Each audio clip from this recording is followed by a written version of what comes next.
Trento, Italia, ve nacer Andrea Pozzo en 1642. Jesuita, pintor, arquitecto, escultor, grabador, maestro, cuadraturista, tratadista y gran pensador del siglo XVII y XVIII. Andrea Pozzo, uno de los principales exponentes del arte barroco en Europa, dota de espiritualidad y profundidad a las artes plásticas desde la perspectiva que plantea una nueva mirada de la vida. El pensamiento de Andrea Pozzo a través de su obra logra compartir una mirada de inmersión y reflexión desde la fe y la espiritualidad en el campo de las artes. La Galería Andrea Pozzo es un espacio de encuentro entre la comunidad universitaria y las artes, que fomenta la construcción del pensamiento crítico con base en el análisis de la realidad. Esta galería presenta exposiciones de talla nacional e internacional con distintos lenguajes visuales que comunican el pensamiento universitario jesuita como eje de educación y formación con incidencia responsable y social. La Galería Andrea Pozzo es un espacio de apertura para las artes dedicado a la comunidad universitaria.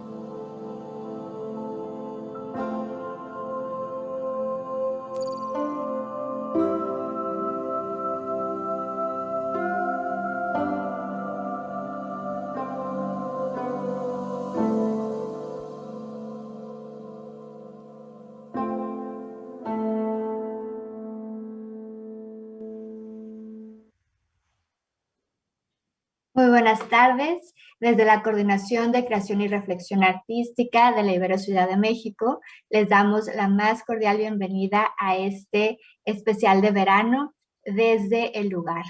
Nos entusiasma mucho dar inicio a este ciclo de verano. Como habrán podido escuchar hace unos momentos, estamos estrenando música de presentación. Y bueno, quisiera aprovechar este espacio para agradecer al maestro Enrique San Andrés y a nuestro compañero Luis Carmona por su colaboración para la realización de esta pieza musical.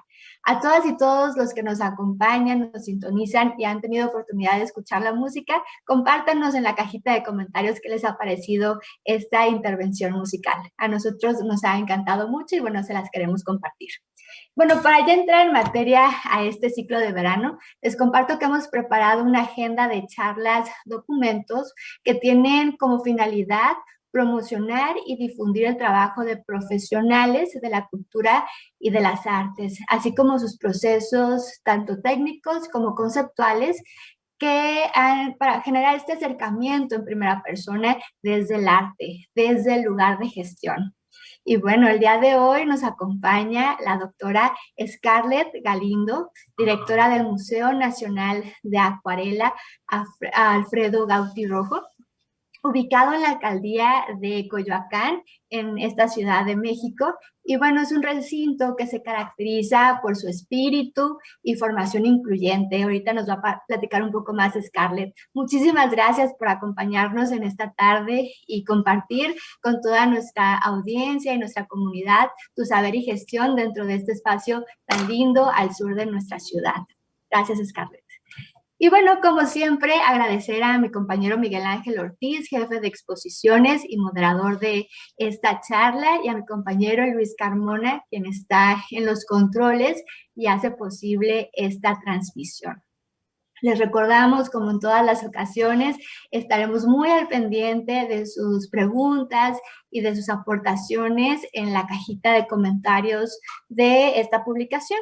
Así como estaremos también compartiéndoles ahí algunas ligas que ha preparado nuestra invitada y que estarán relacionadas con los contenidos que el día de hoy se presentarán.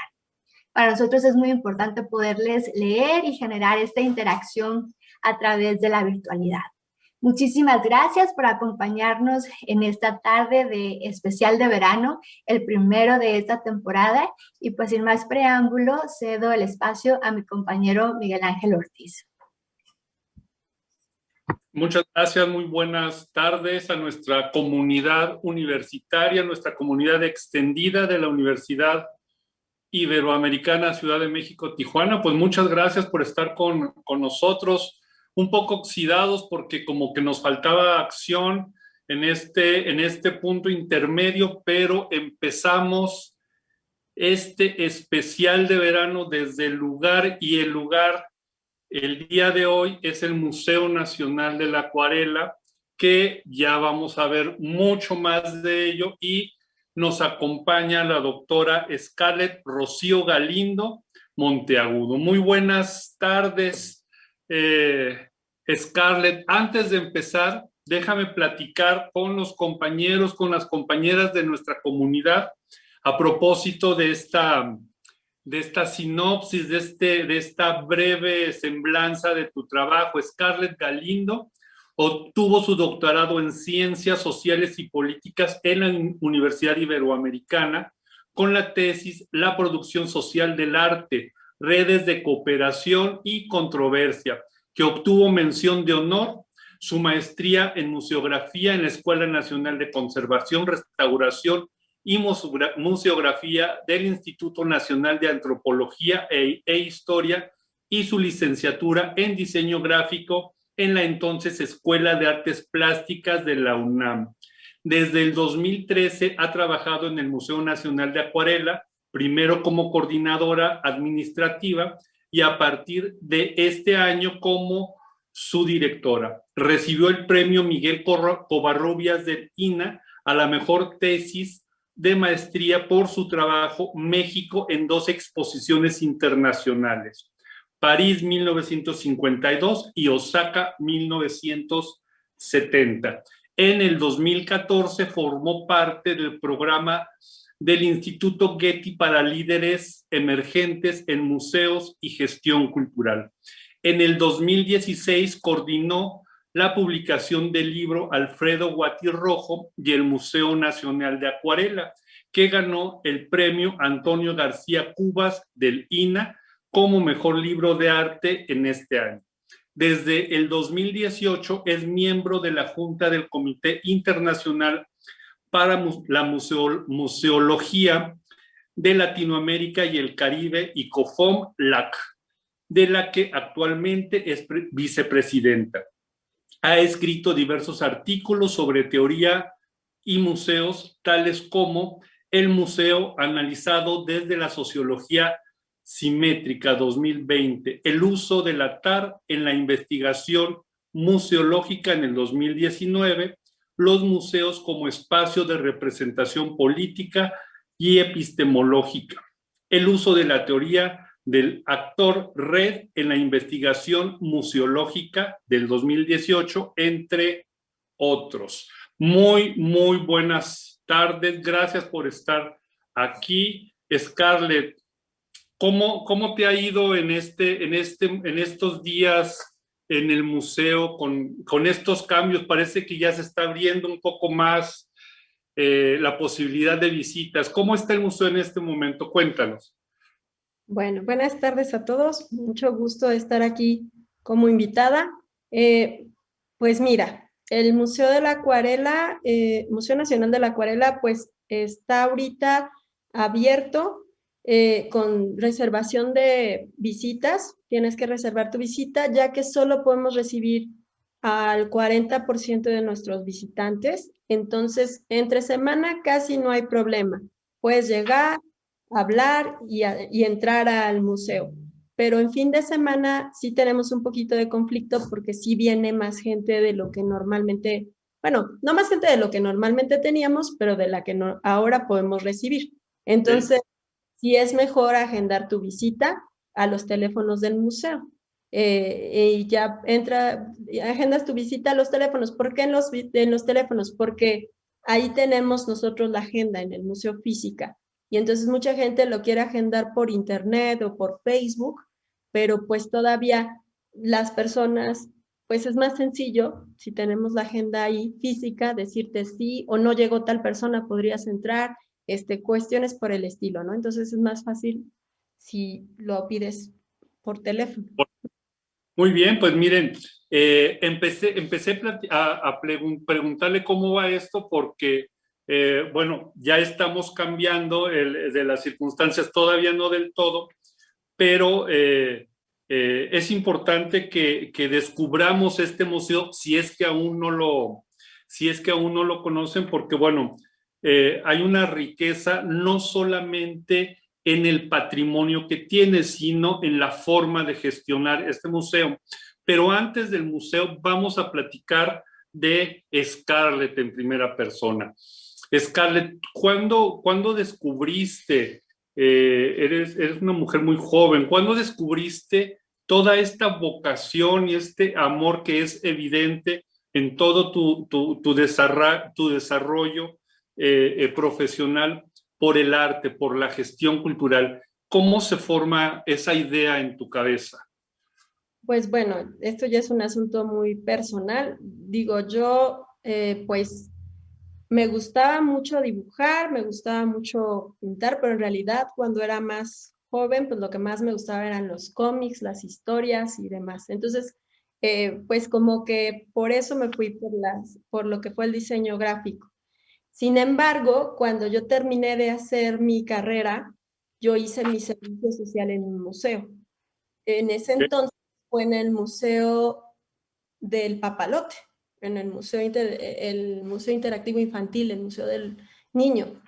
Y fue ahí donde me di cuenta que me gustaban mucho los museos. Ahí tuve la oportunidad de ser mediador de lo que ahí le llamaban cuate, después le cambiaron a primo, creo que en Monterrey, Okay. o de diferentes formas. Y entonces fue cuando empecé a ver cómo podía uno pues platicar con la gente y de alguna manera hacer que se divirtieran y conocieran sobre ciencia, porque allá es más sobre ciencia más que arte, pero una maestra de ahí me dijo, si te gustan tanto los museos, ¿por qué no sigues estudiando algo que tenga que ver con los museos? Y entonces busqué una maestría, la maestría en museología, que la da la escuela, que en alguna oportunidad la dio la Ibero, pero cuando yo quise estudiarla ya la Ibero ya no la daba. Entonces, ahora da pues la de gestión ahí en Puebla, pero en ese entonces pues no había formación tal cual en la Ibero para eso. Entonces me fui a estudiar a la Escuela Nacional de Conservación, Restauración y Museografía de Lina, que es una de las primeras escuelas en Latinoamérica que daba formación hacia la museografía y la museología. Y ahí entonces es cuando ya me adentré mucho más al mundo de los museos y de la gestión cultural, porque pues es algo pues que es muy necesario. Bueno, a mí me parece que el arte tiene que llegar como a muchas personas y que entonces la idea de que llegue tiene que ser pues por nosotros mismos movida, ¿no? Por la gente, ¿no? Entonces es cuando empiezo pues a seguir trabajando en museos y a seguir trabajando en espacios culturales, pero el mundo me llevó al arte, porque yo podía haber estado en un museo de ciencia o en un museo de, no sé, de economía como existen o de otra cosa, pero fue un poquito la cuestión, la vida. Yo antes de entrar al Museo de la Acuarela, yo trabajaba en educación comunitaria, en un lugar que se llama CONAFE. Y allá lo que hacía era organizar, pues, cuestiones culturales. Estaba yo con unos compañeros en lo que se llamaba caravanas culturales y lo que llevábamos era comunidades, arte y cultura. Bueno, que ellos tienen su propia arte y su propia cultura, pero les llevábamos otras cosas y ellos nos enseñaban las que ellos sabían, entonces era como una retroalimentación pues muy interesante.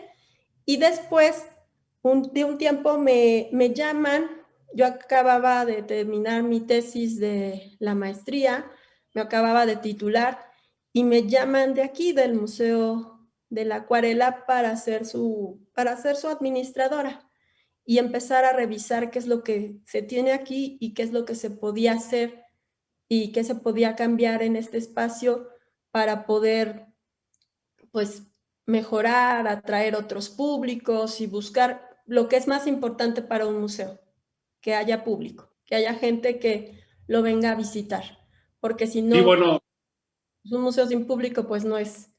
es una contradicción un museo sin público, ¿verdad? Pero bueno, a ver, empiezas como mediadora, como defínenos para que el público, nuestra comunidad universitaria, tenga una idea cómo es el trabajo de un mediador en un museo y luego me gustaría que me platicaras, ver si puedes recordar esas emociones que te generaba un museo. ¿Qué es lo que te enamora del museo? El edificio, la forma de gestionar las obras, los montajes, pero primero, ¿qué es un mediador? Bueno, pues un mediador es, pues, como su nombre lo dice, es alguien que está entre lo que se va a ver en un museo y el público. Y lo que hace es conectarlos, ¿no? Bueno, esa es mi definición, por decirlo. Entonces, lo que yo hacía en el papalote es que, por ejemplo, yo estaba en un área, primero estuve en un área que era sobre biología, que era el muy famoso árbol Ramón que está en medio del museo, ¿no? Y en ese lugar tenías que explicarle a la gente, pues, qué había. Entonces tenías que estudiar, pues, qué había en la selva tropical y qué animales habían y qué hacían esos animales y toda la cosa, ¿no? Y entonces, cuando una persona llegaba, un niño, tú le platicabas qué era lo que había, pero también ahí había una cuestión de que tenía que ser algo divertido y algo que hiciera que la gente quisiera regresar.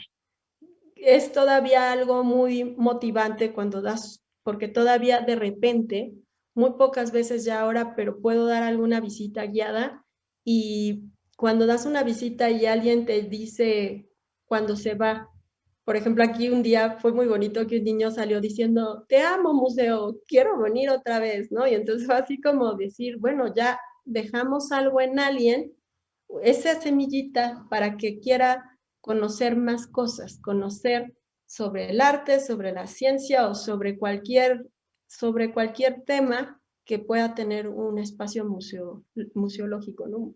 Museístico. Y la otra pregunta que me hiciste es, ¿cómo me enamoré de los museos? Híjole, yo creo que eso viene de mucho más atrás. Me gustan mucho los museos desde que yo era chica, pero yo recuerdo que cuando yo estaba en la preparatoria, mi hermana estudiaba en el Liceo Franco-Mexicano. Entonces ella, de intercambio, vino una chica de Francia y la llevé al Museo de Historia, Nacional de Historia, al Castillo de Chapultepec. Y yo, pues, estábamos viendo lo que era la Guerra de los Pasteles y ella no sabía ni qué onda con esa guerra y pues es francesa, ¿no? Entonces ya Okay. cuando sabías tú que la historia no era lo mismo lo que te contaban aquí que lo que le contaban a otros, pues también como que dices, pues te dan más ganas de investigar, de saber, y también es un asunto que también los museos pueden hacer. Pueden cambiar un discurso que quizá actualmente es un discurso hegemónico y todo, y pueden cambiar como toda esa idea, porque como que normalmente te dicen como que el arte es algo muy de alcurnia, algo que no es para todos. Hasta un teórico, un sociólogo muy conocido que se llama Pierre Bourdieu decía que los museos no eran más que para gente hecha para los museos. Y pues eso cala mucho, ¿no? Eso fueron en los años 70, porque no es cierto.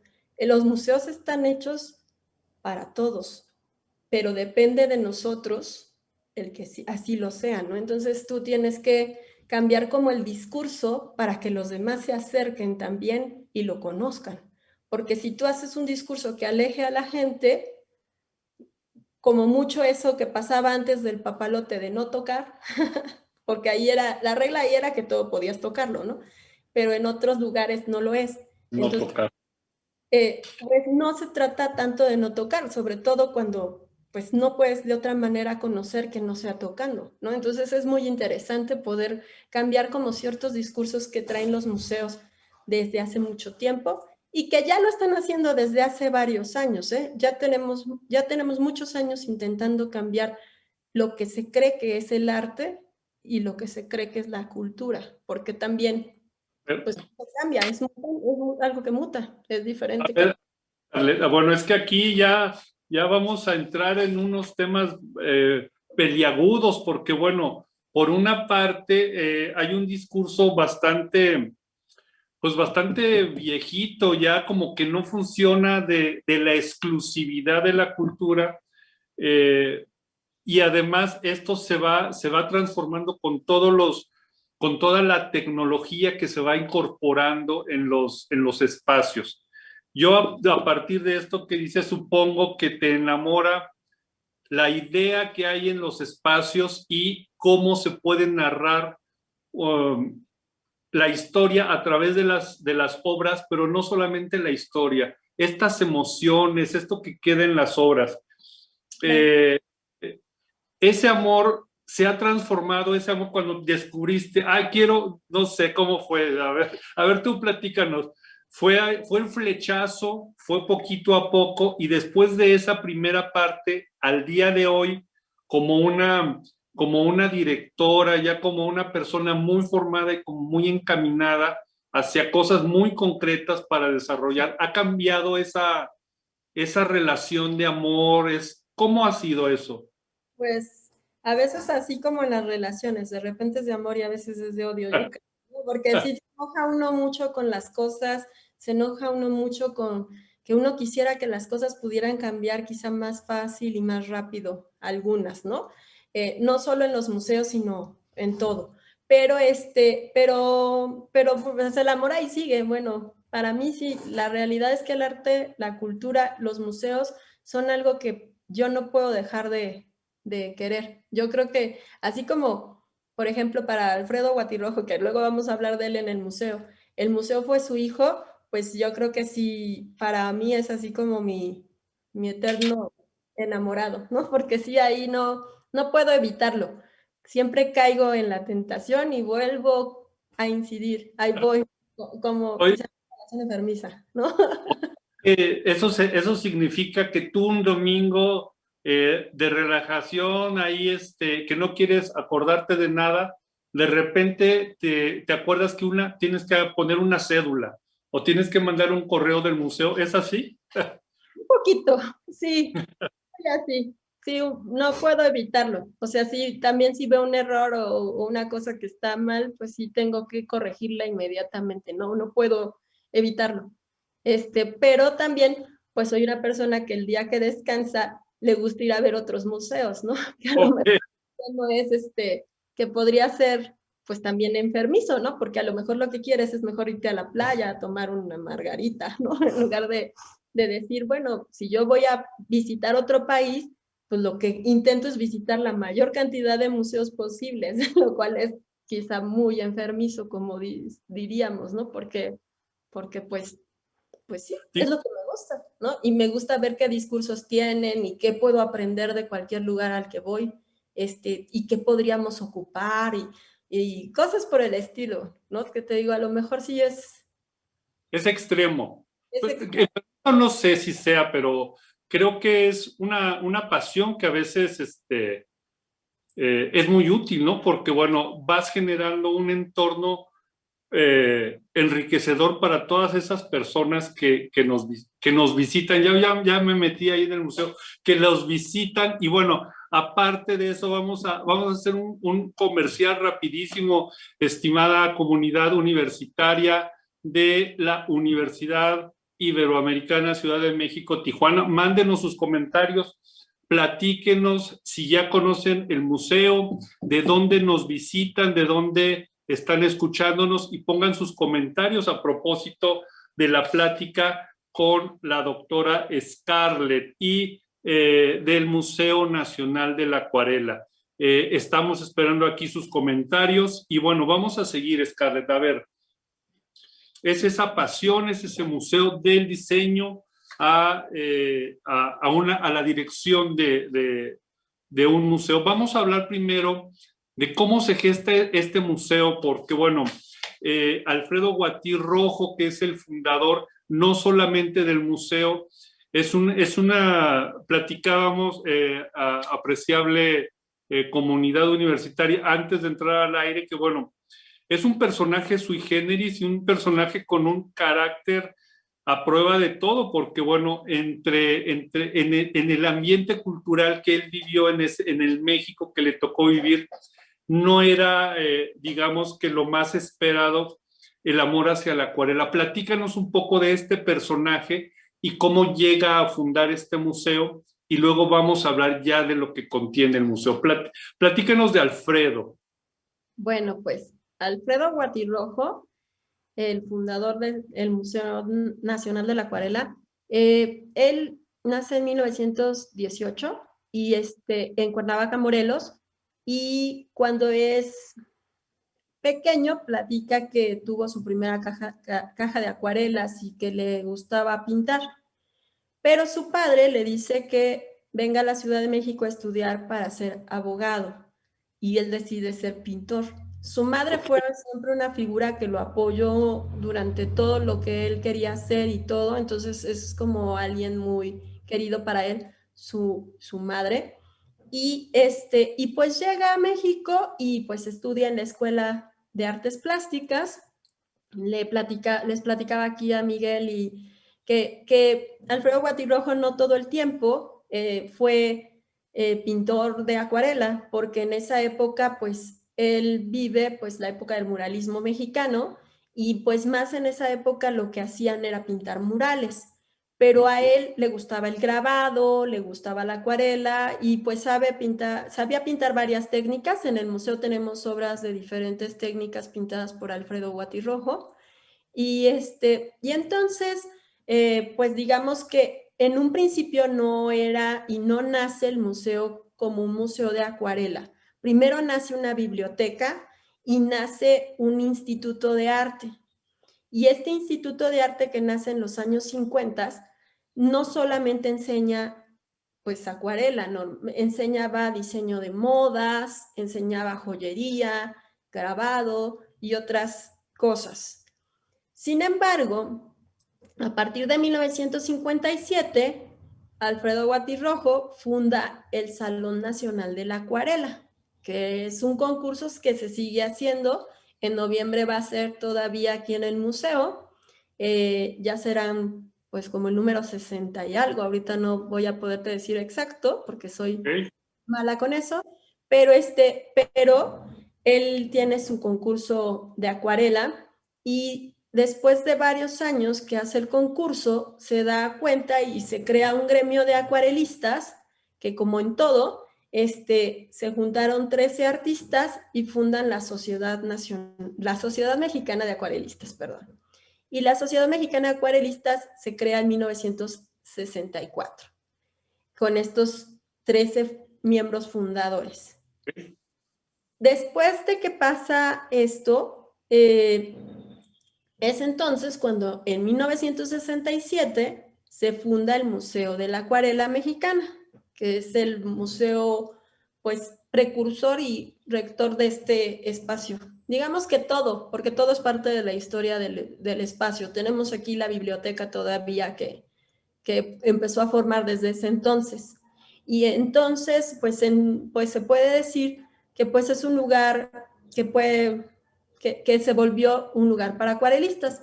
Alfredo Guatirrojo era muy amigo del doctor Atl y el doctor Atl le dice, no existe una palabra para definir a la persona que pinta óleo, no existe un oleísta, dice, pero sí existe un acuarelista.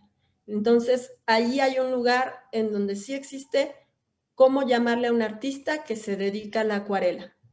Acuarelista, y ese lugar donde está lo que serían los artistas que se dedican a la acuarela es el Museo de la Acuarela, el museo que desde el 2003, cuando él fallece, se le llama Museo Nacional de la Acuarela. Le comentaba también a Miguel que este no es realmente un museo que el gobierno haya denominado nacional, es una asociación civil que se llama Museo Nacional. Un presidente, que fue Miguel de la Madrid, sí dijo que era nacional, en una carta lo menciona, pero no está por decreto presidencial, no es un museo nacional. Entonces somos un museo nacional porque quiso ser un museo nacional, no porque en realidad sea un museo nacional. Que eso no sé qué tan bueno o tan malo sea, pero pues el chiste es que ya tenemos el nombre de nacional en nuestro nombre de asociación civil, ¿no? Scarlett, perdón.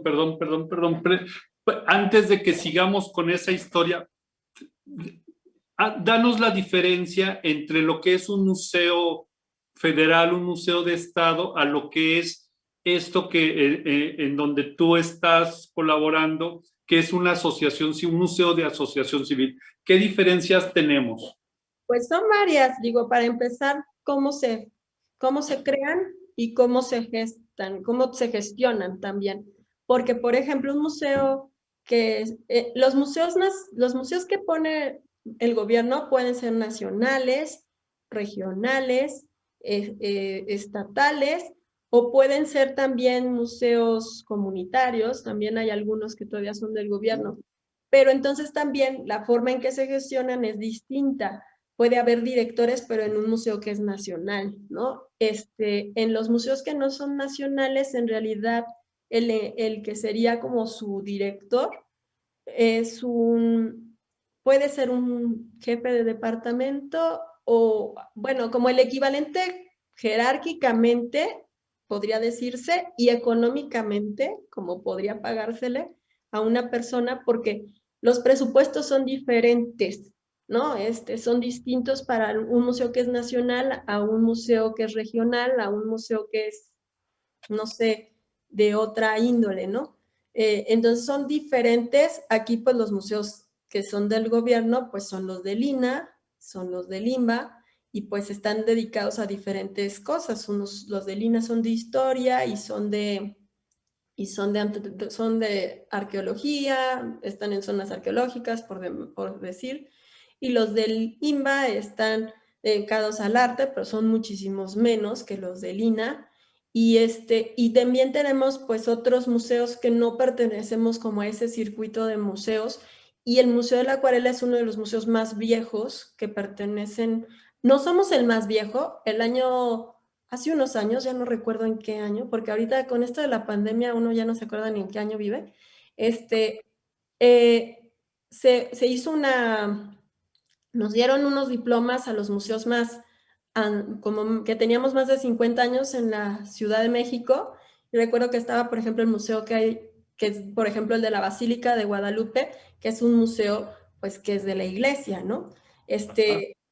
Estamos museos que somos asociaciones civiles, hay museos que son IAPs, que son instituciones de asistencia privada, como el Museo de la Casa de la Bola.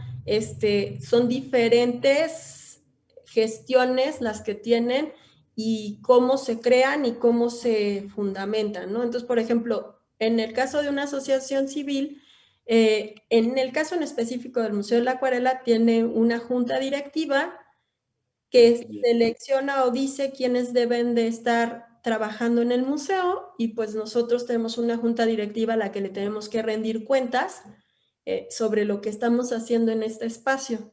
Pero quizá también es mucho más sencillo su gestión que la gestión que puede tener a lo mejor un museo estatal, porque pues son diferentes las autoridades a las que tienen que rendir cuentas, aunque nosotros, al ser un museo de arte, también rendimos cuentas y tenemos que alinearnos a lo que pues dice la Junta, ¿no? Bueno, la Constitución, y pues que vamos a dar pues arte pues al público, ¿no? Porque es un derecho, el derecho a la cultura. Digo, hay que estar alineados a todo, pero digamos que nuestra gestión es mucho más sencilla en algunas cosas, ¿no? Porque es mucho más fácil, por ejemplo, si te dicen, oye, ¿puedes hacer esto? Pues nada más es hablar con la junta directiva, ¿no? O por ejemplo, ahora que nos donan algo, nos dice alguien, oye, ¿te puedo donar algo al museo? En alguna otra institución a lo mejor es mucho más complicado. Aquí tienes que juntar, que ahorita sí ha sido un poquito complicado porque con la pandemia pues es difícil juntar a la gente. Tienes que juntar, nosotros tenemos aparte un consejo de arte que ellos nos ayudan a decidir ciertas cosas con respecto a si alguna obra se puede quedar o no en el museo, porque también pues eso se tiene que pues hablar con otras personas, no puede ser decisión de una sola. A ver, bueno, ya casi nos estás dando un mapa de cómo hacer nuestra propia AC y nuestro propio museo, porque bueno, junta directiva, está el Consejo de Arte y luego sería la dirección, ¿es correcto? Ajá, bueno, la dirección está en conjunto con ciertas cosas, pero no pertenece, o sea, yo no puedo ser, bueno, en este caso, algunos casos ha de ser diferente, yo no lo sé, pero no puede ser parte ni de la junta directiva ni puede ser parte del consejo, porque lo que tú haces, pues es seguir ciertos lineamientos y ciertas indicaciones, ¿no? Y también porque en el caso del museo, la junta directiva, pues es una junta que no cobra y yo sí tengo un sueldo, ¿no? Entonces ellos lo hacen porque están ayudando al museo y son voluntarios, pero en algunos otros museos no sé cómo sea su gestión, depende de cada espacio. Vamos a seguir un poco esto para que nuestra comunidad universitaria conozca un poco más de cómo se estructura este museo, porque quiero recalcarlo porque además de todo esto que estamos platicando, hay servicios especiales que da el Museo Nacional de la Acuarela. Entonces, sí es importante que conozcamos toda esta estructura que bien nos dice Scarlett es mucho más sencilla que otras. Después del 2003 es el Museo Nacional, es el año que fallece Alfredo Guatí, deja la dirección. Es Guatí Rojo, es su apellido con... Es junto, ok, Guatí Rojo. Rojo, porque su otro apellido es Cárdenas. Cárdenas, así es. Bueno, después de Guatí Rojo, que muere en el 2003, ¿qué más pasa con el museo en este sentido? ¿Hay donaciones? ¿Hay muchas? Luego Dime. uno se va muy rápido, pero el museo pues tuvo varias cosas y varios conflictos por los que surgieron ciertas cosas, ¿no? Por ejemplo, en 1985, en el sismo del 85, el primer museo de la acuarela se siniestra, ¿no? Porque estaba antes en la calle de Puebla, en el 141, en la colonia Roma. Entonces, pues, para que siguiera existiendo, es entonces que se crea una sociedad de amigos del museo, en el 86, al siguiente año del sismo.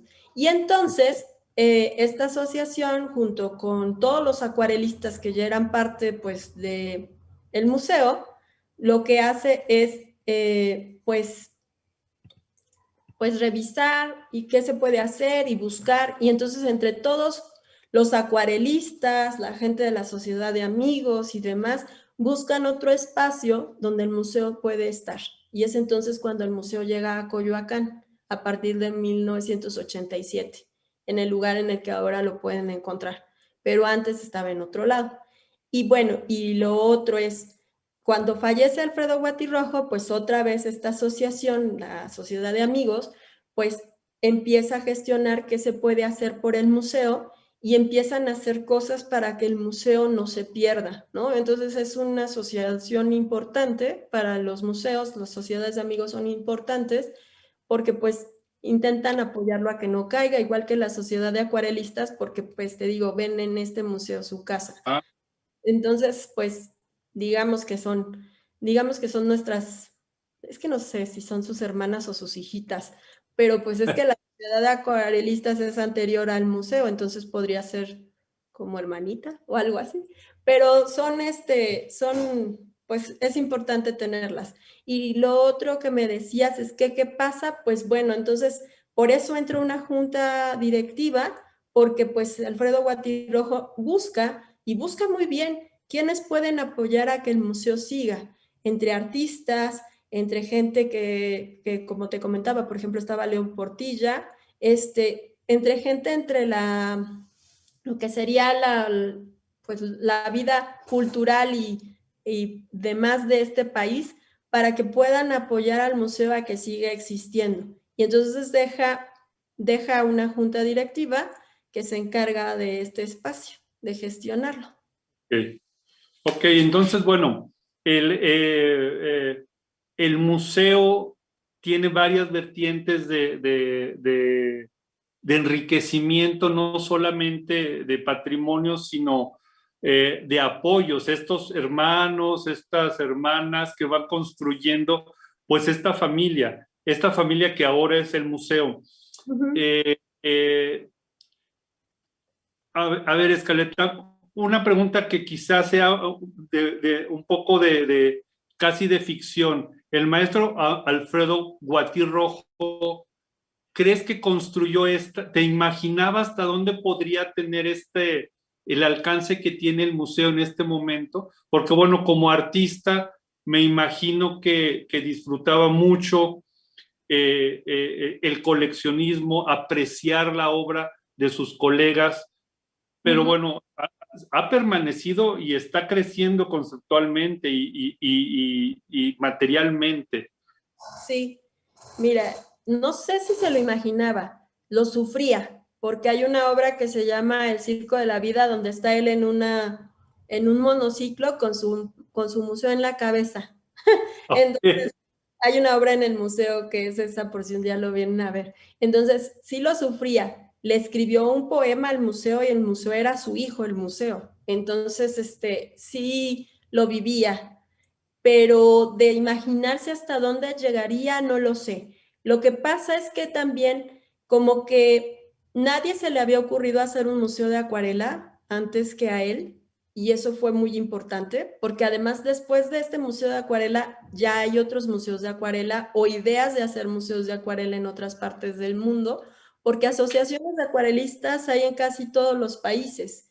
Entonces, el asunto es que no se les había ocurrido a otros. Y aquí en México, pues está y te comentaba que hay otro en el Estado de México, el Museo de la Acuarela del Estado de México, que surge después, pero no se les había ocurrido, pues no sé, a los chinos, que pues la acuarela, pues es una técnica de por allá, ¿no?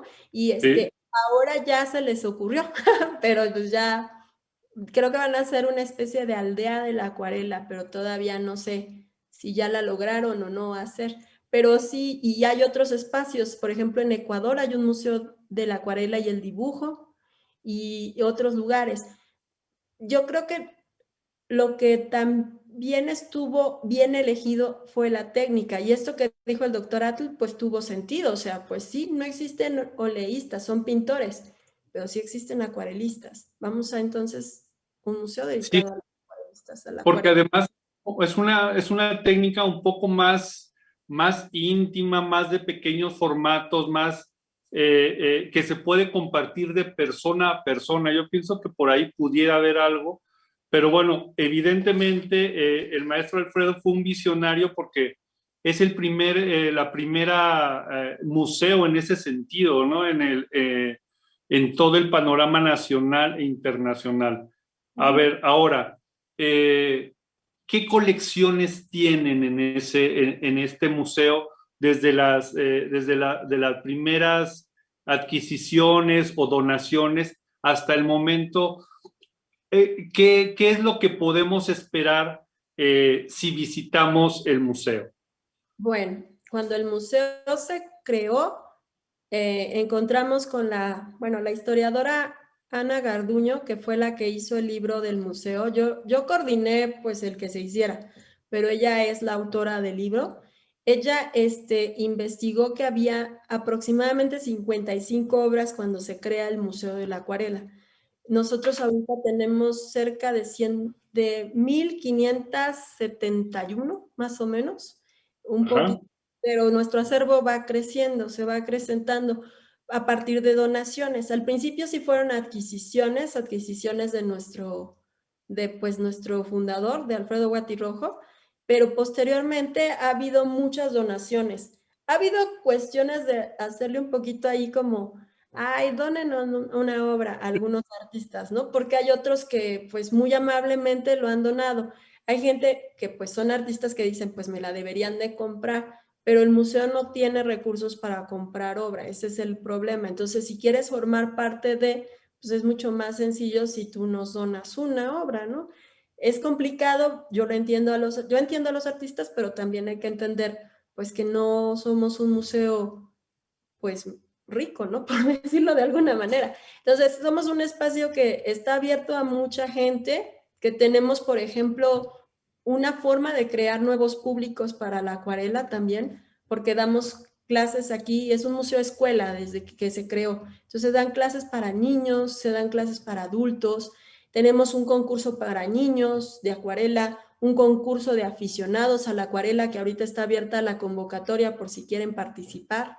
También tenemos un concurso pues ya para gente que sabe pintar acuarela y que ya ha tenido pues una formación artística, que es el Salón Nacional de la Acuarela. Tenemos cada 2 años, pero el año pasado no se pudo hacer por la pandemia, una Bienal de la Acuarela que ha juntado hasta 33 países y más de 200 artistas de diferentes partes del mundo, que esa es la sala precisamente, la que está pasando, la sala internacional. Y esta parte es, se hace la Bienal, nuestro Consejo de Arte nos ayuda a seleccionar obras que podrían pertenecer a nuestro acervo y se solicita la donación, por ejemplo, en ese caso a los artistas.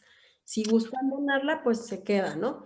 También en el caso de algunas obras del Salón Nacional, se les pide la donación a los artistas si ellos gustan donar la obra y pues eso pues es a partir de varias cuestiones y varias gestiones. Otras son pues a partir de gente que si no la quiere donar, ¿no? Por ejemplo, también se hacen talleres. La Sociedad de Amigos sigue haciendo talleres casi cada mes, hace un taller con algún artista. Ahorita el mes que entra vamos a tener un taller sobre aves y plumas de una artista que se llama Sonia Cortés, pero ahí tenemos, pues tenemos muchas cosas, mucha forma de formar, digamos, mucha forma, suena feo, mucha forma de formar, pero muchas maneras de formar nuevos públicos y bueno, y cumplir nuestra misión, que es difundir la acuarela y difundir el arte, ¿no? Entonces, somos un museo que crea artistas, entonces es un espacio importante. Es un espacio de muchas acciones. Bueno, déjame saludar a nuestra comunidad y decirles que estamos esperando sus comentarios. A propósito de eso, Gerard BF dice, el Museo de la Acuarela es un lugar maravilloso, lleno de paz y tranquilidad. No por nada allí se encuentran las cenizas del maestro Guatí Rojo. Y en otro, Gerard también dice en Toluca. Me imagino que el segundo museo de acuarela que hay en México. Bien, es un museo que tiene muchas convocatorias para las amigas, los amigos acuarelistas. Pues bueno, habrá que estar atentos a estas convocatorias, porque bueno, ya por lo menos hay 3 convocatorias, hay talleres. Entonces es un lugar en donde podemos ver acuarela y un lugar en donde podemos aprender, pero también que podemos, digamos que poner sobre la mesa nuestros conocimientos, ¿verdad? Para ver cómo andamos, y cómo nos puede ir con esta junta, con este Consejo de Arte. Bien, a ver, doctora, platícanos cómo inicia, con qué colección podemos entrar al mundo del museo. Ya entrando al museo, como física. Okay. Física. Primero empieza con una sala que es la sala prehispánica. Porque les comentaba, como Julián Portilla era parte también de la junta directiva, Guatí Rojo platicaba mucho con él sobre la idea de la acuarela en la época prehispánica, como porque bueno, pues la acuarela al principio es que es los pigmentos disueltos en agua, ¿no? Entonces, pues los códices y todo este asunto se podría decir que pues son acuarela, ¿no? No propiamente a lo mejor como ahora nosotros la vemos, pero sí es pigmentos disueltos al agua que están plasmados en diferentes superficies, ¿no? Entonces, aquí hay una entrada a esta sala y en esta sala ustedes pueden ver pues esa parte de la historia de la acuarela. Hay un gran y bonito mural del hombre y la acuarela en donde pueden ustedes ver pues la idea de Guatí Rojo de cómo nació la pintura, con una aportación grande de León Portilla, porque el mural está firmado por ambos, ¿no? Después podemos ver una sala que es la sala, nosotros le pusimos del siglo XIX, pero pues es la sala en donde hay la obra más antigua de la colección, por decirlo de alguna manera, porque en esta sala muchos facsimilares. En esa sala pueden ver lo que es, pues, diferentes obras de diferentes artistas de esa época. Por ejemplo, está pues Santiago Gutiérrez, está Pilar Calvo, está Germán Gedovius, está Manuel Ituarte, y pueden ver esta transición del uso de la acuarela. ¿Para qué usos tenía la acuarela en esa época? Entonces, por ejemplo, hay litografías acuareleadas, tenemos también, por ejemplo, algunos anuncios comerciales que en original era el original para una impresión era en acuarela y después ya se hacía la impresión, ¿no? Tenemos, por ejemplo, también algunos interiores de algunos edificios o algunos proyectos de arquitectónicos, porque los arquitectos eran grandes acuarelistas. Todavía muchos lo son. Ahora ya no sé qué tanto usen la acuarela por el uso de las nuevas tecnologías, pero todavía hay muchos arquitectos que son acuarelistas. De hecho, ahorita nosotros tenemos una exposición que se llama Reinterpretando el Patrimonio, y que es sobre... Nos dieron el Instituto Nacional de Avalúos de Bienes Inmuebles, que es el INDABIN, nos permitió utilizar varios, ¿cómo se llama?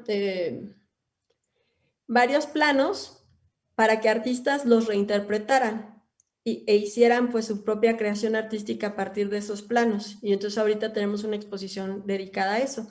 Pero es a lo que me refiero, que ahí también había un uso de la acuarela.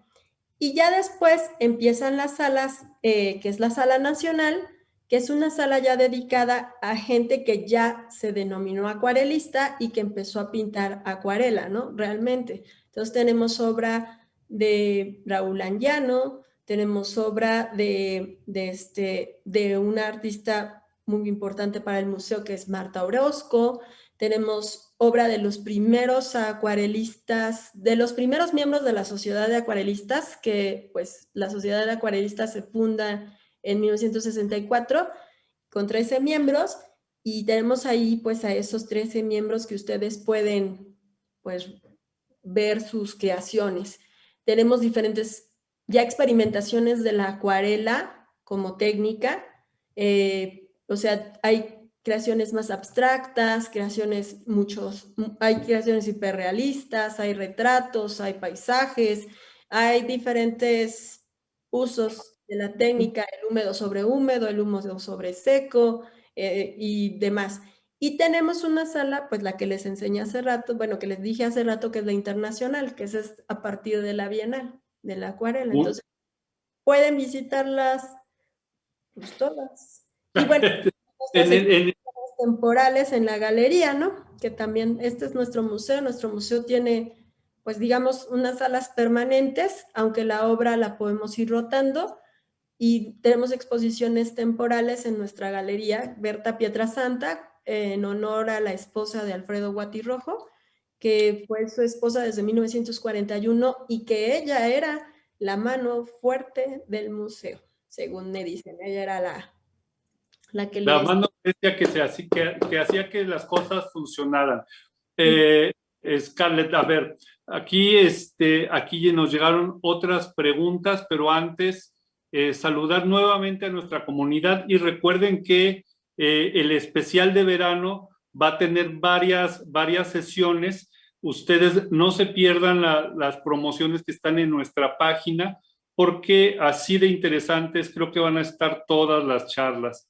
Y esta ha sido hasta este momento muy especial, y además vamos a entrar a algo que me interesa mucho, y yo creo que va a ser de interés de toda nuestra comunidad, porque además de la colección hay servicios, y hay una conceptualización del museo que me parece fundamental, y creo que es de lo que Scarlett mencionaba de las nuevas formas de ver los museos. Pero antes, déjenme comentarles, dice Gerard BF, sí usamos la acuarela y la enseñamos en la licenciatura de arquitectura en la Ibero. Entonces, eso les digo. Sigue esta magnífica tradición con los arquitectos Y también hay una pregunta de Ale a secas, dice, ¿qué, qué, qué, qué obras hay en el museo? ¿Abstractas, figurativas o de todo? Hay de Entonces, todo. ok, si nos platicas ese de todo que pregunta Ale y después entramos con el tema, con un autor que tienes. ¿Qué es ese todo? ¿Es eh, paisajes, abstractos? Pues intentamos poner de todo en nuestras salas, pero en realidad nuestra colección tiene un poco de todo. O sea, sí tenemos Ajá. abstracto, todo, no siempre tenemos algo tan contemporáneo, a veces la acuarela se limita un poquito más a ser como un formato más, digamos, moderno, de alguna manera, pero sí hemos tenido nuestros intentos. Por ejemplo, en esta exposición, pues hay interpretaciones distintas y no siempre limitamos a que solo sea acuarela lo que se puede montar en la exposición. Tenemos también exposiciones de técnicas mixtas y de otras cosas más. Recuerdo que hace unos años, casi cuando yo llegué aquí, se hizo una exposición que se llamaba La acuarela se revela y se revela. Ajá. Y entonces era una exposición donde hacían esculturas con acuarela algunos artistas, otros artistas hicieron, bueno, eran esculturas pintadas con acuarela, otros artistas hicieron utilizaron otros formatos, pintaron fotografía, por ejemplo, con acuarela, que también es algo que se puede hacer. Entonces, sí hemos hecho nuestros intentos de hacer cosas más contemporáneas y vamos a seguir haciéndolos también.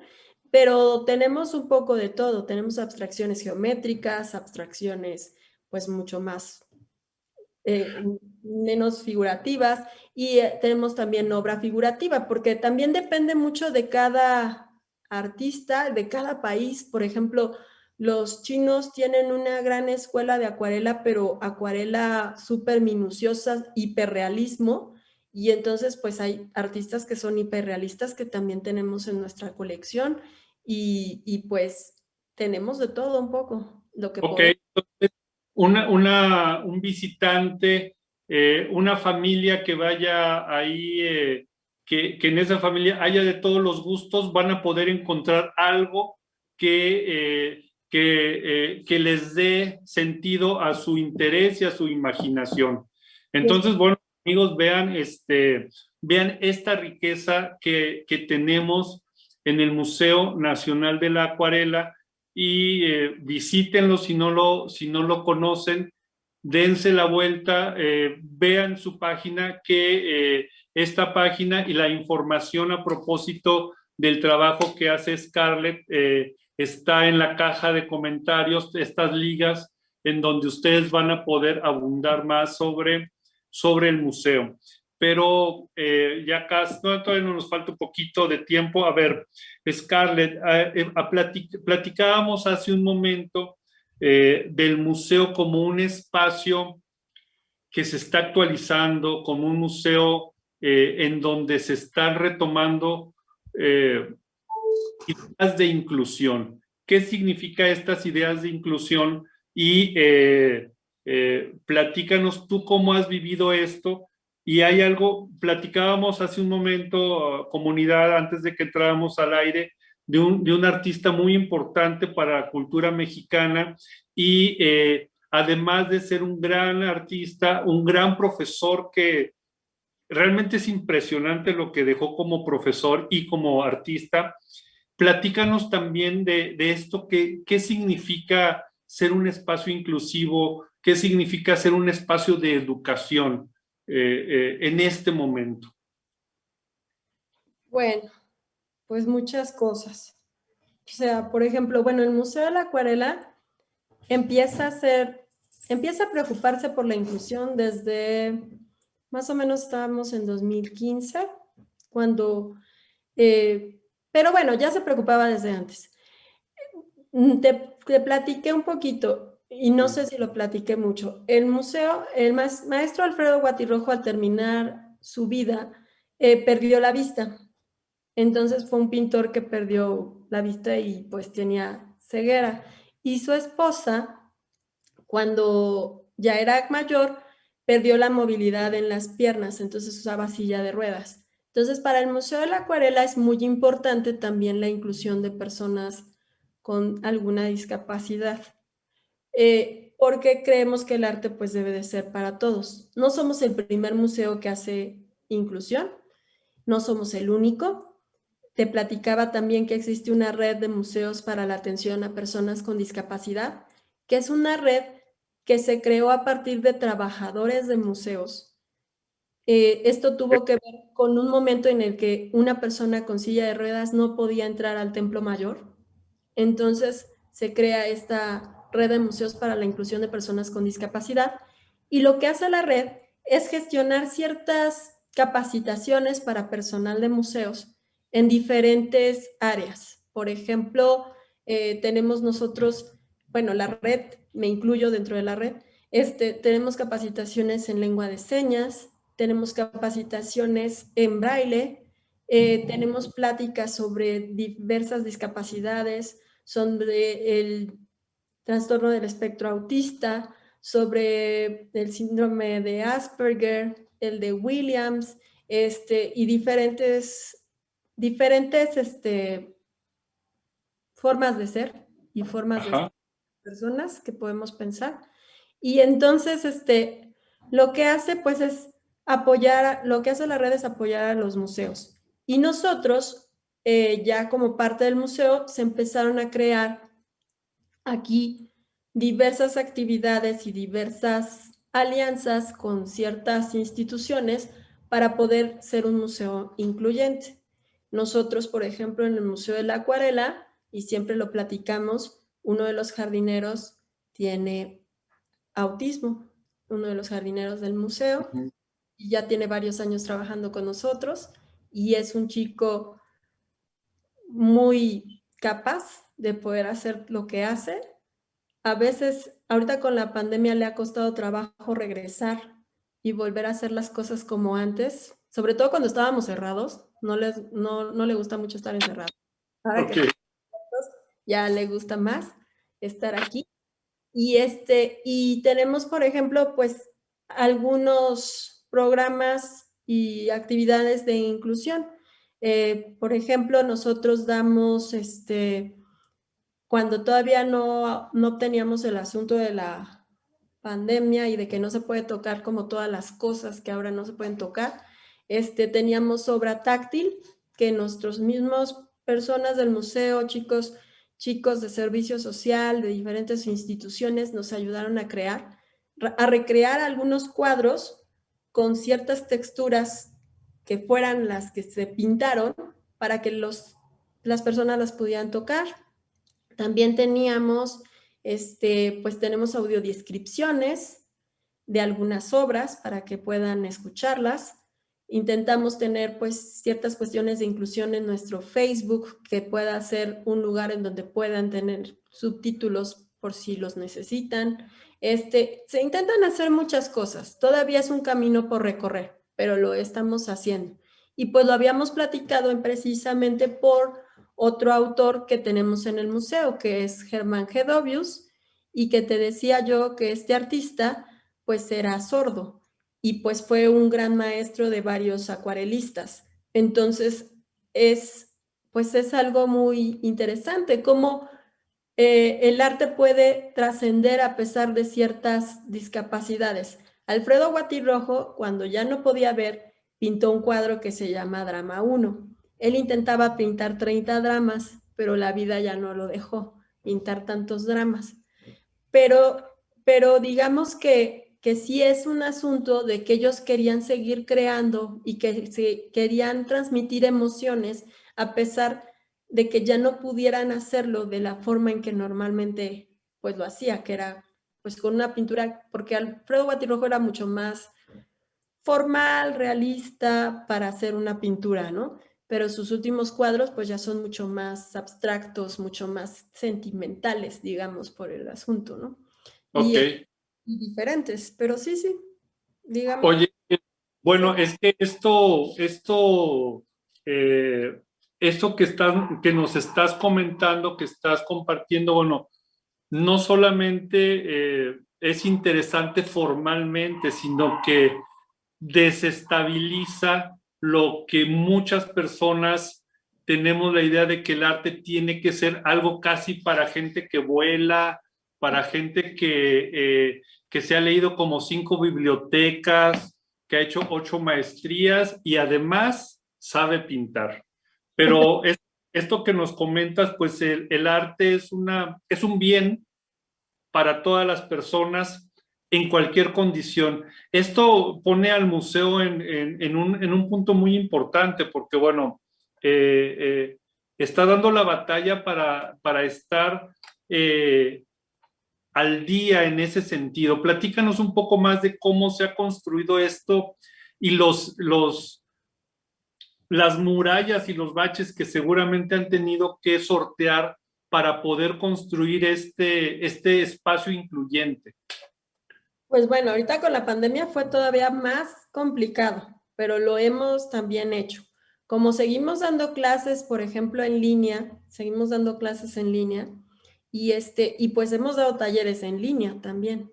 Ahorita para grupos vulnerables y personas con discapacidad, se han dado talleres en donde se presentan las audiodescripciones, en donde se platica con ellos acerca del arte, intentando ser más emotivos. Tuvimos un taller también con ese sentido también de qué es lo que les hacía sentir ahorita como la pandemia y todas estas cosas.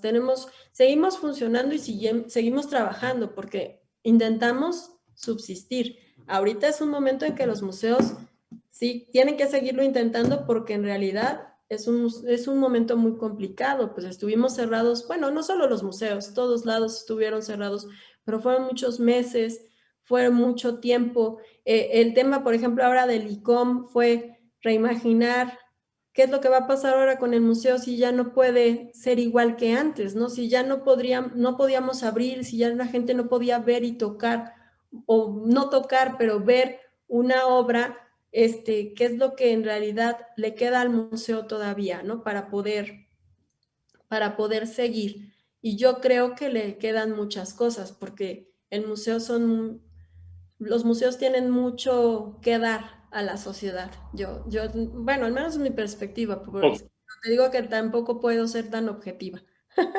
Ok, bueno, pues evidentemente sí, los museos dan mucho. Y bueno, está dando mucho el Museo Nacional de la Acuarela. Bueno, está esta inclusión desde las personas que tienen conocimientos formales y que van a disfrutar la obra de una manera hasta las personas que estamos iniciando y no tenemos información o tenemos una capacidad diferente. Podemos acercarnos al museo y este espacio nos va a brindar todas estas facilidades para acercarnos a disfrutar su colección. Además de esta inclusión, ¿tienes otros talleres? ¿Qué otras actividades desarrollan dentro del museo? Bueno, porque tienen colecciones también documentales, se pueden consultar. ¿Cómo es un día a día en el museo? Pues sí se puede. Te digo, Okay. la biblioteca y nuestro archivo se puede consultar. Claro que con previa cita ahora, y bueno, y siempre, tampoco podías llegar y consultar la biblioteca así como así. Digo, si es una biblioteca, pues que sí puede consultar la gente, pero sí se tiene que solicitar, precisamente porque somos un museo pequeño y tenemos, pues, no tanto personal. Es importante, pues, que la persona adecuada esté con los demás para que puedan decirles, pues, qué es lo que pueden consultar, qué es lo que hay, qué es lo que todavía no se revisa totalmente, porque eso ha sido un trabajo arduo también, el poder tener inventariado todo lo que es el acervo de la colección y de la biblioteca, ¿no? De Alfredo Guatirrojo y todo su archivo personal. Tenemos fotos desde hace muchísimos años, pero te comentaba que pues al ser muy personal, él no le ponía mucho orden, entonces esa parte todavía es algo que se tiene que trabajar mucho más. en específico pues en las fotos, porque los documentos como tienen fecha y todo esto es un poquito más sencillo poderlos catalogar y poder decir de qué periodo histórico son, ¿no? Pero lo que son las fotografías y eso, pues ahí más o menos estamos trabajando en ello todavía. Ok, entonces, perdón, sigue, continúa, perdón. Perdón, y eso también te había dicho, que crece porque también hay algunos artistas que pueden y donan parte de su acervo y su colección de libros, por ejemplo, Alicia Leiva nos donó su colección de, pues, su archivo personal, y entonces también, pues, todo eso crece para el museo.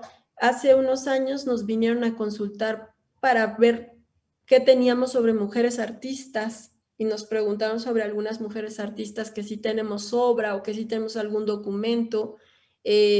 Depende, ¿no? De cada quien. Lo que sí es que al hacer el libro ha sido un poquito más sencillo que puedan ubicar a ciertos artistas en el museo y que también puedan hacer y puedan pedir obra del museo, ¿no? Ahorita pues se quedó como pasmada algunas cosas, sobre todo porque no se pueden hacer las exposiciones o a veces ya la tienes pactada y te cierran el espacio otra vez, entonces está un poco complejo el asunto. Como que no somos dueños de nuestro propio tiempo ahorita, entonces es muy complicado, pero nos habían ya pedido una escultura que tenemos en el museo, también tenemos nosotros mucho grabado porque Huatirrojo, pues te decía yo que perteneció a la Sociedad de Grabadores y donó obra al Museo de la Estampa, y también tenemos aquí mucho grabado de Huatirrojo y de otros artistas, entonces también pueden consultar pues lo que nosotros tenemos en esta colección, y pues estamos abiertos al préstamo de obra también para diferentes exposiciones. Ya hemos tenido préstamo en algunos lugares, pero podríamos pues tener más. Tampoco estamos Cerrados. estamos abiertos a todas esas cosas, sí. Ok, bueno, es un espacio evidentemente que tiene muchas vertientes, que tiene muchos rostros, colección, inclusión, biblioteca y archivo con previa cita, por favor.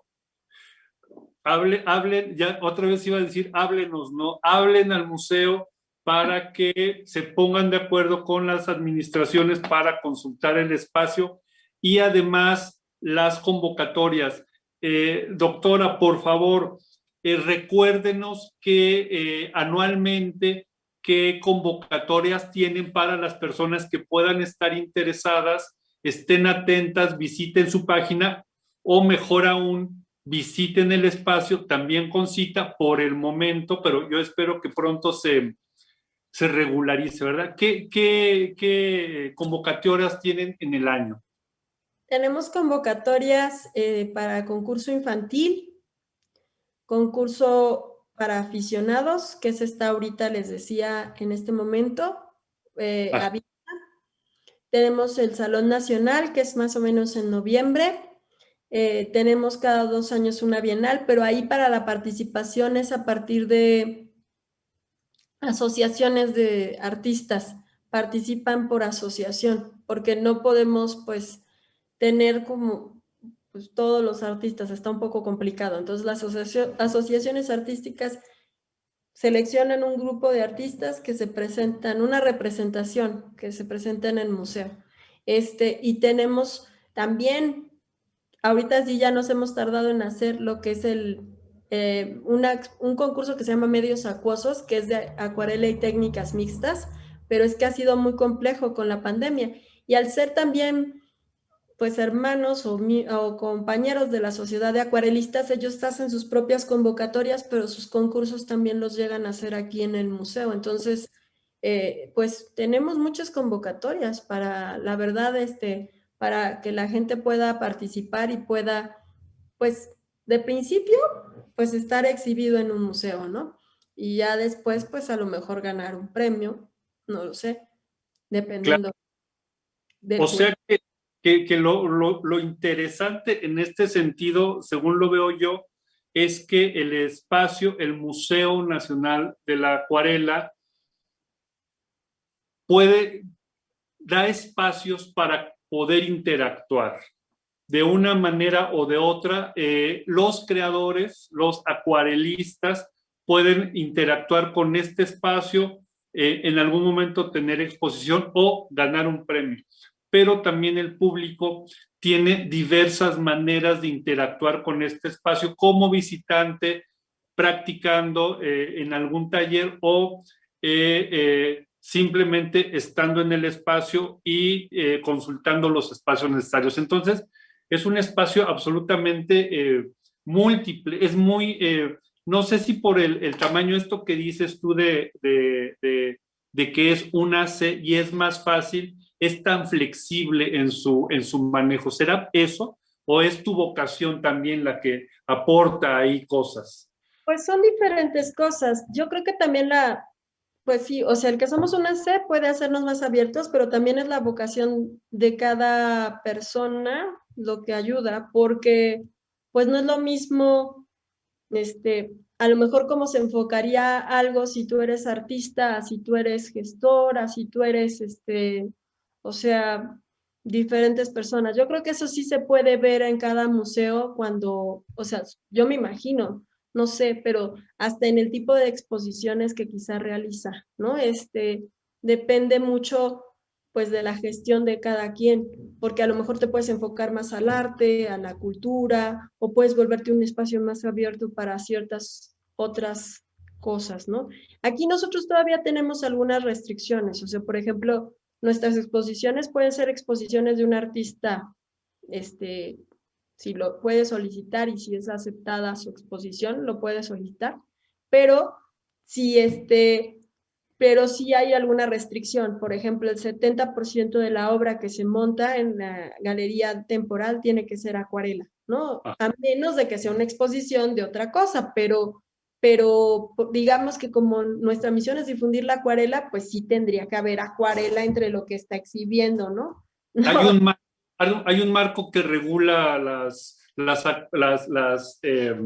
exposiciones, ¿verdad? Entre otras cosas. Sí, te digo, sí tenemos nuestras reglas, porque también se tienen que tener, ¿no? O sea, no podemos, en este caso, por ejemplo, te digo, si no hay acuarela entre la obra que vas a exhibir, es muy probable que no te dejen exhibirla aquí, claro, ¿no?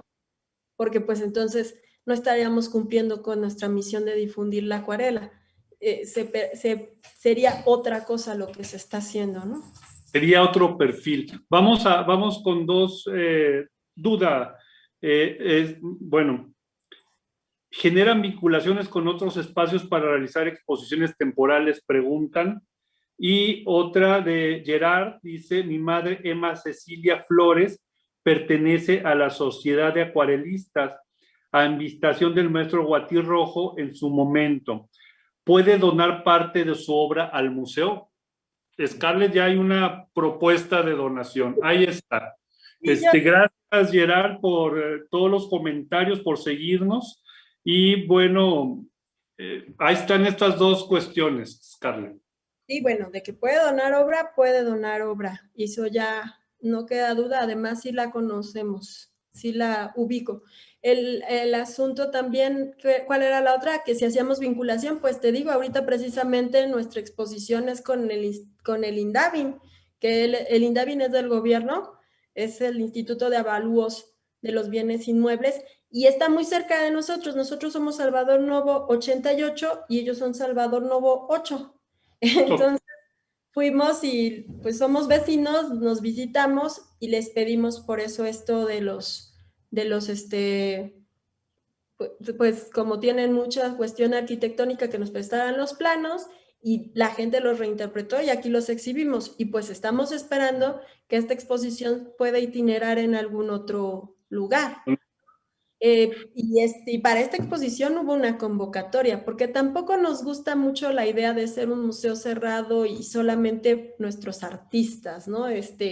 Nos gustaría pues que fuera para más gente, esperando también atraer a nuevas generaciones, porque lo que sí es real y sí es cierto es que a veces pues empieza a envejecer una institución, ¿no? Y entonces hay que pensar en cómo puedes hacer que una institución se esté renovando y esté atrayendo a nuevos públicos y a nueva comunidad también.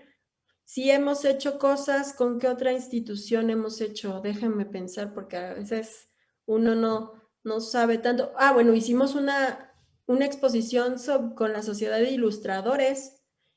También pues, son muy buenos acuarelistas, entonces se hizo una exposición con los ilustradores. Hemos hecho exposiciones con otras instituciones y no tenemos ningún problema con hacerla, con vincularnos. Eso es lo que casi siempre queremos, estarnos vinculando con otras instituciones. Gracias. Muy bien, bueno, pues apreciable comunidad de la Universidad Iberoamericana, Ciudad de México, Tijuana, pues casi terminamos y ustedes han visto y escuchado este recorrido por este espacio que si aún no lo conocen, por favor, no dejen de visitarlo. Está su página y información adicional en la caja de comentarios por si no saben dónde está el museo, si no saben dónde está Coyoacán. Pues bueno, estoy seguro de que en el buscador de su preferencia van a encontrar los datos de este museo que me parece que es muy importante que conozcamos. Es un museo multidimensional y que estoy seguro que la visita a ese espacio nos va a enriquecer como personas. Si ustedes son artistas, pues van a ver obras básicamente de acuarela. Entonces, para cerrar, doctora Scarlett, coméntenos, invítenos a los siguientes eventos, a lo que va a haber en el museo y recuérdenos una vez más cómo podemos hacer citas, por favor. Bueno, pues ahorita sigue la exposición con el INDAVI, que la pueden visitar en este momento, y después viene el concurso de aficionados. Por eso les decimos que la convocatoria está abierta para que manden su obra. El tema es pues, ¿qué te ha liberado en la pandemia? Porque creemos que el arte te libera. Entonces, creo que esto es un tema un poco libre, tampoco es así como que tienen que hacer algo específico. Y bueno, y ahí también tenemos patrocinadores que gracias a ellos vamos a poder dar premios, ¿no? ¿Y cómo pueden visitarnos? Por el momento, por la cuestión de la pandemia, normalmente llegaban y entraban, porque el museo además no cobra la entrada, ¿no? El museo es gratuito. Las clases sí se cobran porque hay que vivir de algo, pero el museo es gratuito. Entonces, llegaban y entraban. Ahora, por la cuestión del límite de público que podemos tener, y pues al ser gratuito, pues mucha gente pues sí quiere entrar. Entonces, digo, no porque no quieran entrar a los museos que no son gratuitos, pero digamos que pues es un poquito más sencillo, ¿no? Ok. Y más abierto, más público, ¿no? Esa no es una limitante para que puedas entrar. Ahora lo que sí te pedimos es que hagas cita. Lo que puedes hacer es llamar, por favor, al 55 55 54 1801 o 55 55 54 17 84. Haces tu cita, pero sí pídela en el horario del museo, porque, o sea, mejor llama cuando estamos en el museo, porque te digo, si llegas y todavía hay citas, te pueden decir. Si llegas y alguien canceló su cita, tú puedes ocupar su cita. Entonces es mucho más sencillo llamar. Y pues para nosotros así ha sido la forma ahorita en la que han podido entrar al museo. Ya dirán las autoridades del gobierno cuando ya se pueda hacer de otra manera y entonces ya podríamos abrir de otra forma, ¿no? Ahorita, por ejemplo, la mayoría de nuestros eventos son virtuales en nuestras redes sociales. Tenemos página de Facebook, Twitter, Instagram y demás, y nuestra página de internet que es www.acuarela.org.mx, y ahí pueden ustedes pues visitarnos y consultar nuestra cartelera, consultar, ver lo que estamos haciendo y pues participar, ¿no? En talleres, concursos y demás. Entonces, y bueno, y también agendar visitas.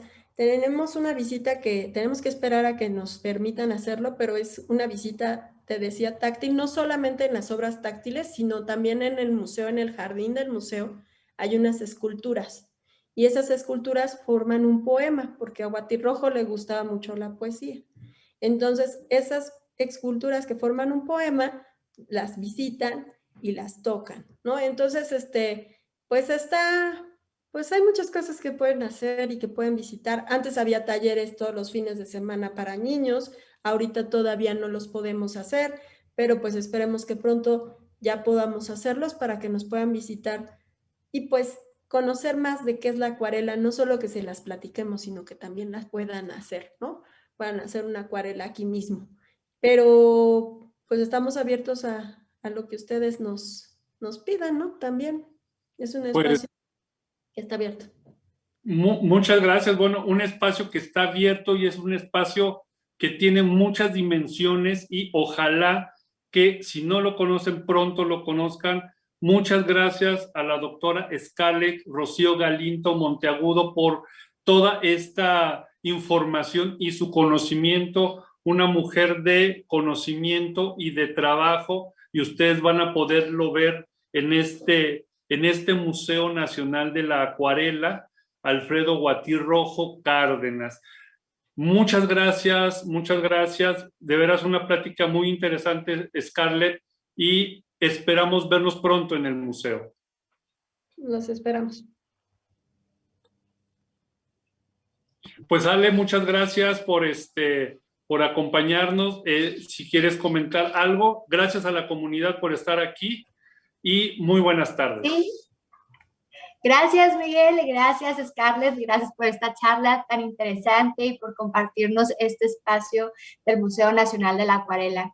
Reitero la invitación para que todas y todos conozcan este espacio tan lindo al sur de la Ciudad de México y pues gracias por la disposición y la apertura.